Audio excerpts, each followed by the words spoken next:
While the roar is cute, what this young dinosaur fan faces is not. 3-year-old Isaac battling stage 3 cancer, diagnosed at age 2. Gus. Just a couple of years into life and a high-risk case of neuroblastoma already threatening to take it away. I remember that night quite clearly and being terrified. It started with something as simple as a fever, high enough to be of concern, but in that moment doctors found nothing unusual. Flu-like symptoms treated accordingly, and then a few days later, a lump. We kind of assumed just a little hernia, but let's go into CHEO, into emergency, and get it checked out and see what's going on. That's when time to act became critical. From a diaper change where a lump was discovered near the abdomen to a cancer diagnosis that would turn into a hospital stay, making rooms and beds like this one home. No. Isaac has a rare mutation that causes his cancer to grow quickly.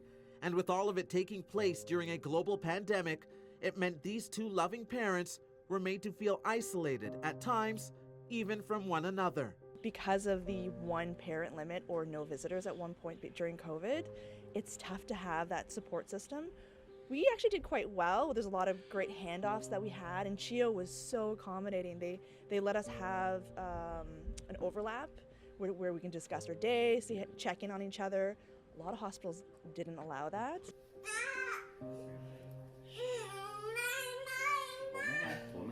I'm always humbled by how well so many of our parents are able to face these enormous challenges, and they do it with such courage and grace that it's quite remarkable.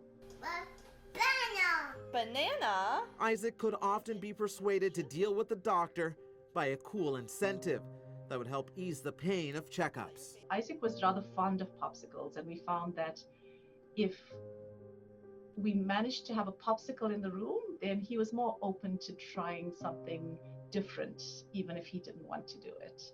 There's also an element of irony in Isaac's story.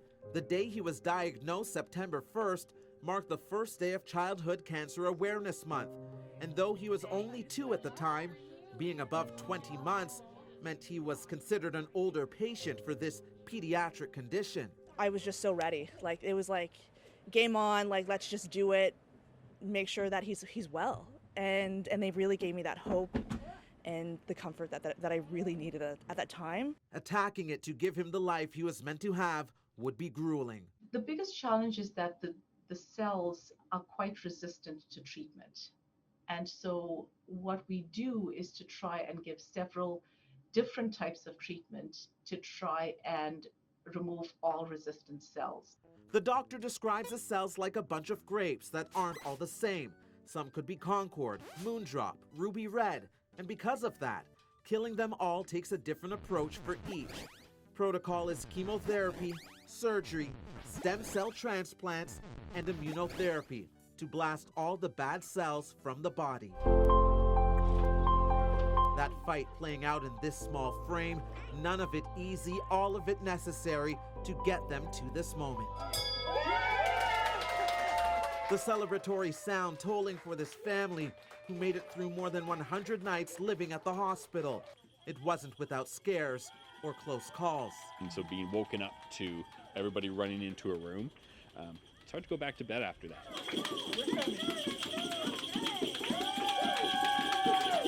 Isaac now considered in the clear.